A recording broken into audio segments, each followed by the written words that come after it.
Hi പ്രിയമുള്ള സുഹൃത്തുക്കളെ, ഒരു പ്രധാനമന്ത്രിക്ക് അദ്ദേഹത്തിന്റെ രാജ്യത്തെ സുരക്ഷിതമാക്കുക എന്നത് വലിയ ദൗത്യം തന്നെയാണ്. ആ രാജ്യത്തിന്റെ സുരക്ഷയ്ക്ക് വേണ്ടി കാവൽ നിൽക്കുന്ന കാവൽ പട്ടാളത്തോട് അങ്ങേയറ്റം പ്രതിബദ്ധതയുണ്ടാകും. കാരണം അവർ ജീവനും ജീവിതവും ത്യാഗം ചെയ്ത് കുടുംബത്തെ പോലും ത്യജിച്ച് പലതരത്തിലുള്ള ഇമോഷണൽസ് ഉണ്ടെങ്കിൽ പോലും അതെല്ലാം മാറ്റിവെച്ച് രാജ്യത്തിനു വേണ്ടി സ്വയം സമർപ്പിച്ചതുകൊണ്ടാണ് നമുക്കിവിടെ സ്വസ്ഥമായും സ്വാതന്ത്ര്യബോധത്തോടുകൂടിയും ആരെങ്കിലും വന്ന് നമ്മളെ ആക്രമിക്കുമോ, ബോംബ് പൊട്ടുമോ, അതല്ലെങ്കിൽ ഇസ്രായേലിലെ ഹമാസ് ഭീകരർ ചെയ്തതുപോലെ ഒരു നുഴഞ്ഞുകയറ്റ ആക്രമണം നടത്തുമോ എന്ന് ഭയമില്ലാതെ നമുക്കിവിടെ ജീവിക്കാൻ കഴിയുന്നത്. നിർഭയം നമുക്ക് ഈ രാജ്യത്തിന്റെ ചോറും തിന്നിട്ട് പാകിസ്ഥാനു വേണ്ടി ജയ് വിളിക്കാൻ സാധിക്കുന്നത് ആ രാജ്യം കാത്തു നിൽക്കുന്ന പട്ടാളക്കാരുള്ളത് കൊണ്ട് തന്നെയാണ്. അതുകൊണ്ട് അവരോട് വ്യോമസേനയാണെങ്കിലും കരസേനയാണെങ്കിലും നാവികസേനയാണെങ്കിലും ശരി, ഏറ്റവും കൂടുതൽ പ്രഥമ പ്രാധാന്യം അവർക്ക് തന്നെ ആയിരിക്കണം. ആ രൂപത്തിൽ രാജ്യത്തെ സേവിക്കുന്ന, രാജ്യത്തെ കാക്കുന്ന കാവൽ പട്ടാളത്തോട് അങ്ങേയറ്റം പ്രതിബദ്ധതയുള്ള ഒരു വ്യക്തി തന്നെയാണ്. വ്യക്തിപരമായ രൂപത്തിലും മന്ത്രി രൂപത്തിലും, അതല്ല സ്വതന്ത്ര ജനാധിപത്യ ഇന്ത്യയുടെ അപകടകാരിയായ രാജ്യസ്നേഹി എന്ന് വിദേശ രാജ്യങ്ങൾ പോലും മുദ്രകുത്തുന്ന രൂപത്തിലുള്ള പ്രധാനമന്ത്രിക്ക് ഇങ്ങനെ ആകാനേ തരമുള്ളൂ. അദ്ദേഹത്തിന് മാത്രമേ ഇത് സാധിക്കൂ. 2 ദിവസത്തെ ഔദ്യോഗിക സന്ദർശനം പൂർത്തിയാക്കി പ്രധാനമന്ത്രി നരേന്ദ്രമോദി ഇന്ത്യയിലേക്ക് മടങ്ങി. വധശിക്ഷയ്ക്ക് വിധിക്കപ്പെട്ട 8 മുൻ ഇന്ത്യൻ നാവികരെ വിട്ടയച്ചതിന്റെ പേരില് പ്രധാനമന്ത്രി നരേന്ദ്രമോദി ഖത്തർ അമീർ ഷെയ്ഖ് തമീം ഹംദ് ബിൻ അൽത്താനിക്ക് അഗാധമായ നന്ദി നേരിട്ട് തന്നെ ചെന്നറിയിച്ചിരിക്കുന്നു. ഇനിയും ആ രാജ്യത്തിന്, ഇന്ത്യ മഹാരാജ്യത്തോട് എത്രമാത്രം കൂറും പ്രതിബദ്ധതയും ഉണ്ടാകും. നന്ദിയില്ലാത്തവരല്ല നമ്മൾ. പാകിസ്ഥാനും അഫ്ഗാനിസ്ഥാനും തുർക്കിക്കും സിറിയയ്ക്കുമൊക്കെ അവരുടെ എല്ലാ നിർണായകമായ ഘട്ടങ്ങളിലും സഹായം എത്തിച്ചിട്ട് പോലും തിരിച്ച് ഇന്ത്യക്കെതിരെ കൊത്താൻ ഒരു അവസരം നോക്കി നടക്കുന്ന നന്ദി കെട്ടവരെ പോലെയല്ല സ്വതന്ത്ര ഭാരതത്തിലെ ആർഷ ഭാരത സംസ്കാരം പിൻപറ്റുന്ന ഇന്ത്യൻ ജനതയെന്ന് അവർക്ക് മനസ്സിലായിട്ടുണ്ട്. എന്തായിരുന്നാലും ഖത്തർ അമീറിന് അഗാധമായ നന്ദി ഓരോ ഇന്ത്യൻ പൗരന്റെ പേരിലും അറിയിച്ചിട്ട് തന്നെയാണ് വിദേശകാര്യ സെക്രട്ടറി വിനയ് ക്വാത്ത ദോഹയിലെ വാർത്താ സമ്മേളനത്തിൽ അറിയിച്ചിട്ട് തന്നെയാണ് ഇന്ത്യയിലേക്ക് മടങ്ങിയിരിക്കുന്നത്. ഖത്തർ അമീറിനെ ഇന്ത്യ സന്ദർശിക്കാൻ പ്രധാനമന്ത്രി മോദി ക്ഷണിച്ചതായി വിനയ് ക്വാത്ത പറഞ്ഞു. വിനയ് ക്വാത്ര കൃത്യമായ രൂപത്തിൽ ഇന്ത്യയുടെ ലക്ഷ്യം എന്താണെന്നും ഇന്ത്യ എങ്ങനെയാണ് അവരോട് നന്ദിയും സ്നേഹവും കടപ്പാടും അറിയിക്കുന്നതെന്നും അറിയിച്ചു കഴിഞ്ഞു. പത്രസമ്മേളനം നടത്തി തന്നെ മുൻ സൈനികരെ വിട്ടയച്ചുകൊണ്ടുള്ള അറിയിപ്പ് വന്ന ദിവസം തന്നെയാണ് ഖത്തർ സന്ദർശനം പ്രഖ്യാപിക്കുന്നത് തന്നെ. എന്നാൽ ഇത്തരം ഉന്നതതല ഔദ്യോഗിക സന്ദർശനങ്ങൾ 1 മാസം മുമ്പ് തന്നെ തീരുമാനിക്കേണ്ടതാണ് എന്ന് വിദേശകാര്യ സെക്രട്ടറി പറഞ്ഞു. പക്ഷേ നമ്മുടെ രാജ്യം കാക്കുന്ന പട്ടാളക്കാരോട് ഖത്തർ കാണിച്ച ഒരു നന്ദിയും കടപ്പാടും വിട്ടുവീഴ്ചയും ഒക്കെ നേരിട്ട് തന്നെ അറിയിക്കാനാണ് നരേന്ദ്രമോദി തീരുമാനിച്ചത്. UAE-യിൽ 8 കരാറുകൾ ഒപ്പുവെച്ച ശേഷമാണ് നരേന്ദ്രമോദി ഖത്തറിലെത്തിയത്. എന്നാൽ ഖത്തറുമായി ഒരു കരാറിനും അന്തിമ രൂപം നൽകിയിട്ടുമില്ല. ദോഹയിലെ അൽദഹ്റ കമ്പനിയിലെ 8 പൗരന്മാരെ ഇന്ത്യയിൽ തിരിച്ചെത്തിക്കുന്നതിൽ അതിയായ സന്തോഷമുണ്ടെന്ന് പറഞ്ഞ വിനയ് ക്വാത്ര പ്രവാസി ഇന്ത്യക്കാരുടെ ക്ഷേമത്തിനായി ഖത്തർ അമീർ നൽകി വരുന്ന പിന്തുണയ്ക്ക് നരേന്ദ്രമോദി നന്ദി അറിയിച്ചതായും വാർത്താ സമ്മേളനത്തിൽ പറഞ്ഞിട്ടുണ്ട്. 1.5 വർഷത്തോളമായി ജയിലിൽ കഴിഞ്ഞ ശേഷമാണ് മുൻ സൈനികരെ വിട്ടയക്കപ്പെടുന്നത്. ഒക്ടോബർ 26-ാം തീയതി ഖത്തറിലെ ഫസ്റ്റ് ഇൻസ്റ്റന്റ് കോടതിയാണ് വധശിക്ഷയ്ക്ക് 8 പേരെയും വിധിക്കുന്നത്. ഡിസംബർ 28-ന് അപ്പീൽ കോടതി വധശിക്ഷയ്ക്ക് ഇളവ് നൽകുകയും 3 മുതൽ 25 വർഷം വരെ തടവ് ശിക്ഷയായി കുറയ്ക്കുകയും ചെയ്തു കഴിഞ്ഞു. ഖത്തർ അമീർ മാപ്പ് നൽകിയതോടെയാണ് 8 പേരെയും നിരുപാധികം വിട്ടയച്ചത്.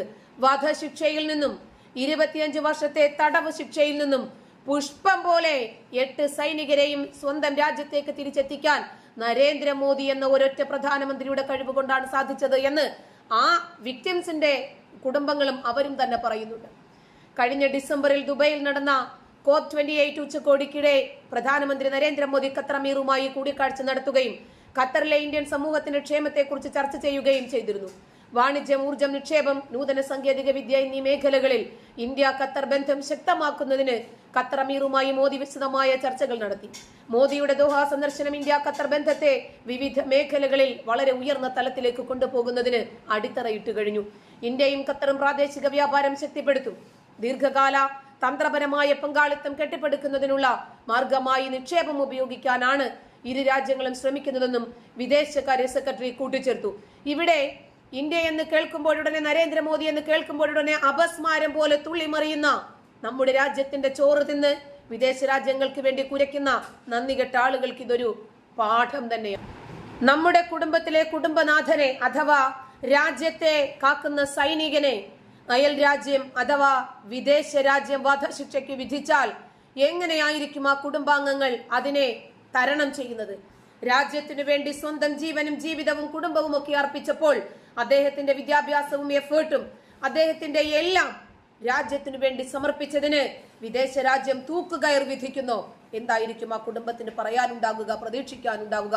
പക്ഷേ നരേന്ദ്രമോദി എന്ന ഒറ്റച്ചങ്കൻ, ഇരട്ടച്ചങ്കനെന്ന് യാതൊരു അവകാശവാദവുമില്ല, ഞാൻ കാരണമാണ് ഖത്തറിൽ നിന്നും 8 സൈനികരെ ഇന്ത്യയിലേക്ക് എത്തിച്ചത് എന്ന് യാതൊരു വീരവാദവുമില്ല, എന്റെ ദൗത്യമാണ് ഞാൻ നിർവഹിച്ചത് എന്ന് ഒരു പ്രധാനമന്ത്രി 8 ജീവനുകൾ സംരക്ഷിച്ച് സുരക്ഷിതമായി സ്വന്തം രാജ്യത്തേക്ക് എത്തിച്ചവരുടെ കുടുംബങ്ങളെ ഏൽപ്പിക്കുമ്പോൾ നന്ദി ഞാൻ അർഹിക്കുന്നില്ലെന്നും ഇതെന്റെ സേവനമാണെന്നുമാണ് പറയുന്നത്. ഇതെന്റെ ദൗത്യമായിരുന്നു. ഒരു രാജ്യത്തെ പ്രതിനിധീകരിക്കുന്ന പ്രധാനമന്ത്രി പദത്തിൽ ഞാൻ ഇരിക്കുമ്പോൾ എന്റെ രാജ്യം കാക്കുന്ന പട്ടാളക്കാരുടെ ജീവന് സുരക്ഷ നൽകാൻ എനിക്ക് കഴിഞ്ഞിട്ടില്ലെങ്കിൽ ഞാൻ എന്തോ മനുഷ്യനാണ് എന്നാണ് പ്രധാനമന്ത്രി ചോദിക്കുന്നത്. ആ കുടുംബങ്ങൾക്ക് നമ്മളുമായിട്ട് എന്തൊക്കെയോ ഷെയർ ചെയ്യാനുണ്ട്, കേൾക്കാം. പറഞ്ഞ കൃഷ്ണായിട്ടോ പിന്നെ നെടുങ്കയറ്റം നേരിട്ട് വരില്ല. മോഞ്ചിന്റെ രൂപത്തിലൊന്ന് സത്യം മനുഷ്യനെന്തോ ദൈവികതയുണ്ട്, പറയാതിരിക്കാൻ ഒരിക്കലും പറ്റില്ല. അതുകൊണ്ട് തന്നെയാണ് എന്റെ മോനെ തിരിച്ചു കിട്ടിയത്. പ്രൈം മിനിസ്റ്റർ നേരിട്ട് ഖത്തറിന്റെ എമീറുമായിട്ട് സംസാരിച്ച് നമ്മളെ ഇറക്കിയതാണ്. ഖത്തറിന്റെ എമീർ അവരുടെ ഗവൺമെന്റിനോട് പറയാണ് അവരെ വിട്ടേക്കാൻ. അങ്ങനെയാണ് നമ്മൾ വന്നത്. അവിടെ വേറെ ഒരു ലീഗൽ ഖത്തറിന്റെ അമീർ വെറുതെ പറഞ്ഞതല്ല. ഖത്തർ അമീറിനറിയാം നമ്മളെ പോലെ ഒരു ചെറിയ രാജ്യം നവീകരണത്തിലേക്കും പുരോഗതിയിലേക്കും ആധുനികതയിലേക്കും കുതിച്ചുകൊണ്ടിരിക്കുന്ന ഇന്ത്യയുമായി അമേരിക്കയോടും ബ്രിട്ടനോടും പോലും കിടപിടിച്ചു മുന്നേറിക്കൊണ്ടിരിക്കുന്ന ഇന്ത്യ മഹാരാജ്യത്തോട് നമുക്ക് ഒരിക്കലും മത്സരിച്ചു നിൽക്കാൻ കഴിയില്ല. അതുകൊണ്ട് നമുക്ക് 6-ാം നൂറ്റാണ്ടിന്റെ ഗോത്ര പുസ്തകവും പൊക്കിപ്പിടിച്ച് അന്യമതസ്ഥരോടുള്ള വിരോധമല്ല നമുക്ക് വേണ്ടത്, ഐക്യമാണ്. ആകെയുള്ള ഒരു ജീവിതത്തിൽ എന്തിനാണ് വിരോധം? പരസ്പരം കണ്ടാൽ ജാതിയുടെയും മതത്തിന്റെയും വർഗത്തിന്റെയും വർണ്ണത്തിന്റെയും രാഷ്ട്രീയത്തിന്റെയും കൊടിയുടെയും ഒക്കെ പേരിൽ പരസ്പരം കടിച്ചു കീറാൻ വെമ്പുന്ന കഴുകന്മാരെ പോലെയല്ല നമ്മളാകേണ്ടത് എന്ന് ആധുനികതയിലേക്ക് കുതിക്കുന്ന വിദ്യാസമ്പന്നരായ അറബ് രാജ്യങ്ങൾക്ക് പോലും തിരിഞ്ഞിട്ട് നമ്മുടെ നാട്ടിലെ ഇട്ടാവട്ടത്തിനുള്ളിൽ കിടക്കുന്ന കുറച്ച് തുക്കടാച്ചി രാഷ്ട്രീയക്കാർ നരേന്ദ്രമോദി എന്ന് കേൾക്കുമ്പോൾ അപസ്മാരം പോലെ വിറയ്ക്കുന്നുണ്ടെങ്കിൽ അവരിനിയും പുരോഗതി എന്താണെന്ന് അറിഞ്ഞിട്ടില്ല. അവർ പൊട്ടക്കണത്തിൽ കിടക്കുന്ന തവളകൾ മാത്രമാണ്. അതുകൊണ്ട് അവർക്കതിന് സാധിക്കും. കാരണം ഇന്ത്യയുടെ ഉപ്പും ചോറും തിന്നിട്ട് പാകിസ്ഥാന് ജയ് വിളിക്കുന്ന നരാധമന്മാരും നന്ദികെട്ടവന്മാരുടെയും ഇന്ത്യ കൂടിയാണിത്. അതുകൊണ്ട് അവർക്കതൊരു പ്രശ്നമേ ആയിരിക്കില്ല.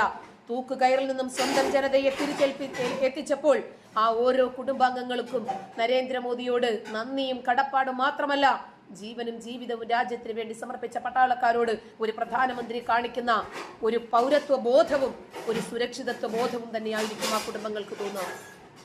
നേരെ അംബാസഡർ ഹാൻഡ് ഓവർ ചെയ്തു. അപ്പം പറഞ്ഞാൽ നാട്ടിലെത്തും വരെയും ആരും അറിയാൻ പാടില്ല. നാട്ടിലെത്തിയതിനു ശേഷം അവരുടെ വഴി തന്നെയാണ് വീട്ടിലിറങ്ങുന്നത്. I feel very happy. വളരെ സന്തോഷം. സുരക്ഷിതമായിട്ട് വീട്ടിലെത്തിയുള്ളൂ.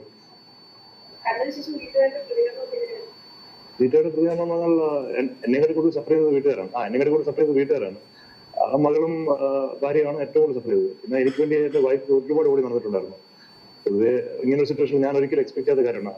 വൈഫ് ഇങ്ങനെ നടന്ന് എനിക്ക് വേണ്ടി ഒരുപാട് വർക്ക് ചെയ്യുന്നു. എന്നെക്കാട്ടി കൂടുതൽ അവർക്കായിരുന്നു ശരിക്കും പറഞ്ഞാൽ.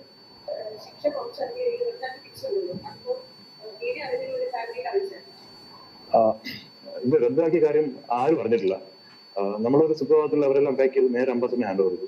എംബസിയുടെ അംബാസഡറാണ് നമ്മൾ പിക്ക് ചെയ്യാൻ വന്നത്. അതായത് ഈ 8 നാവികർ ഇസ്രായേലിന് ഖത്തറിന്റെ രഹസ്യങ്ങൾ ചോർത്തി എന്ന് ആരോപിച്ച് വധശിക്ഷയ്ക്ക് വിധിച്ച കാര്യം മാധ്യമങ്ങളെല്ലാം അറിഞ്ഞു. ആ വധശിക്ഷ ലഘൂകരിച്ച് 25 വർഷത്തേക്ക് തടവ് ശിക്ഷ ലഘൂകരിച്ചു കൊടുത്ത കാര്യം മാധ്യമങ്ങൾക്ക് മുമ്പിൽ അവർ വിട്ടിട്ടില്ല. ഒന്ന്. രണ്ടാമത്തെ കാര്യം, ഇവരെ മോചിപ്പിച്ചു, ഖത്തർ അമീർ ഇവർക്ക് മാപ്പ് കൊടുത്തു എന്ന വിവരവും മാധ്യമങ്ങൾ അറിയിച്ചിട്ടില്ല. കാരണം മാധ്യമങ്ങളെ അറിയിച്ചാൽ അത് നെഗറ്റീവ് ഇമ്പാക്ട് ഉണ്ടാക്കുമെന്ന് കൃത്യമായിട്ട് അറിയുന്നത് കൊണ്ട് അദ്ദേഹത്തിന് വീട്ടിൽ കൊണ്ടുപോയി. അദ്ദേഹം നമ്മൾ പറഞ്ഞെന്ന് പറഞ്ഞാൽ അദ്ദേഹം പോലും അവരല്ലായിരുന്നു. അദ്ദേഹം അറിഞ്ഞത് തന്നെ 20 മിനിറ്റ് മുന്നേ. അദ്ദേഹത്തോട് പ്രൈം മിനിസ്റ്ററിന്റെ ഓഫീസ് പറഞ്ഞു അവരെ കുപ്പിക്കാൻ പറഞ്ഞു. അപ്പം അവിടെ വേറെ ഒരു ലീഗൽ പ്രൊസീജിയർ ഇല്ലായിരുന്നു. നേരെ അംബാസഡർ ഹാൻഡ് ഓവർ ചെയ്തു. അപ്പം പറഞ്ഞാൽ നാട്ടിലെത്തും വരെയും ആരും അറിയാൻ പാടില്ല. നാട്ടിലെത്തിയതിനു ശേഷം അവരുടെ വഴി തന്നെയാണ് വീട്ടിലിറങ്ങുന്നത്. നാട്ടിൽ നിന്ന് ഡൽഹിയിലെത്തിയതിനു ശേഷം ശേഷമാണ് ആരും അറിയുന്നത്.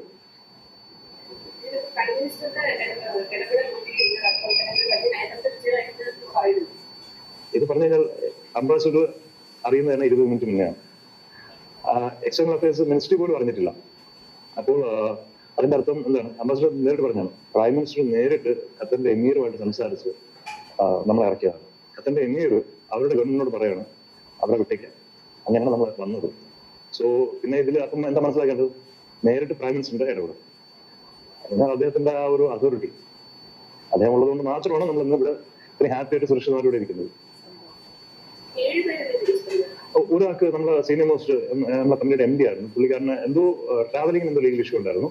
പക്ഷേ ഇവിടെ എന്നെ കാണാൻ മിനിസ്റ്ററിന് ആൾക്കാർ വന്നിട്ടുണ്ടായിരുന്നു. ഇവർ നമ്മളെ പ്രകാശ് സാർ വന്നിട്ടുണ്ടായിരുന്നു. അദ്ദേഹം അതായത് ഒരു സിനിമ സ്റ്റൈൽ പോലെ മുകളിൽ നിന്നൊരു ഓർഡർ വരുന്നു, ഒരു കോള് വരുന്നു, അപ്പോഴേക്ക് വില്ലനെ വിട്ടയക്കുന്നു. അതേപോലെയുള്ള ലാഘവം, വില്ലനാണെന്നല്ല ഞാൻ പറഞ്ഞു വരുന്നത് കേട്ടോ. ആ സിനിമ സ്റ്റൈൽ പോലെ ഖത്തർ അമീറിന്റെ വിളി വരുന്നു, അവരെ വിട്ടേക്ക്. അതിനു മുമ്പ് നരേന്ദ്രമോദി നേരിട്ട് കാണുന്നു ഖത്തർ അമീറിന്. എന്താല്ലേ ഈ രാജ്യത്തെ കുറിച്ച് പുറം രാജ്യം പോലും പറയുന്നു. അപകടകാരിയായ നരേന്ദ്രമോദി എന്ന രാജ്യസ്നേഹിയെ ചൈനയേക്കാളേറെ, അമേരിക്കയേക്കാളേറെ നമ്മൾ ഭയക്കണം. വെറുതെ പറയുന്നതല്ല, തീക്ഷ്ണമായ അനുഭവ സമ്പത്തുകളിലൂടെ ഇന്ത്യയെ അടുത്തറിഞ്ഞതുകൊണ്ടാണ് അവരങ്ങനെ പറഞ്ഞത്. നന്ദി.